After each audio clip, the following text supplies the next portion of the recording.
Hello, ഇന്ന് എൻ്റെ ചേമ്പിൻ്റെ ഭാഗമാണ്. ഇത് നാട്ടിൽ കിട്ടുന്നൊരു വലിയ ചേമ്പുണ്ടല്ലോ, അങ്ങനത്തെയാണ്. എനിക്ക് ഭയങ്കര ഇഷ്ടമാണ്. എന്നാൽ ഇന്ന് വരെ ഞങ്ങൾക്ക് ചേമ്പൊന്നും കിട്ടിയിട്ടില്ല. അത് ഏത് സമയത്താണ് പറിക്കേണ്ടത്, എങ്ങനെയാണ് പറിക്കേണ്ടതെന്നൊന്നും എനിക്കറിയില്ലായിരുന്നു. ഇപ്പോൾ അത് നന്നായി ഒരു 10 കട ഞാൻ വെച്ച് കൊടുത്തിട്ടുണ്ട്. അതിന്മേൽ ചാരമെല്ലാം അടിവളമായിട്ട് ഇട്ട് കൊടുത്തിട്ടുണ്ട്. അതുകൊണ്ടാണെന്ന് തോന്നുന്നു നല്ല തണ്ടും ഇലകളും വലിപ്പമായിട്ട് വന്നിട്ടുണ്ട്. തണ്ട് കറി വയ്ക്കാൻ ആവശ്യമുള്ളവർ ഇവിടെ വന്ന് മേടിച്ച് കൊണ്ടുപോകാറുണ്ട്.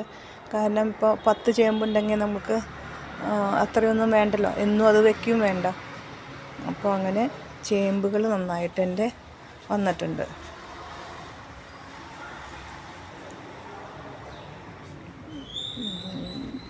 ചേമ്പിൻ്റെ തണ്ടുകൊണ്ട് കറികളെല്ലാം വയ്ക്കും. എന്നാലും ഞാൻ അധികം ആൾക്കാർക്ക് കൊടുക്കുകയാണ് ചെയ്യുന്നത്.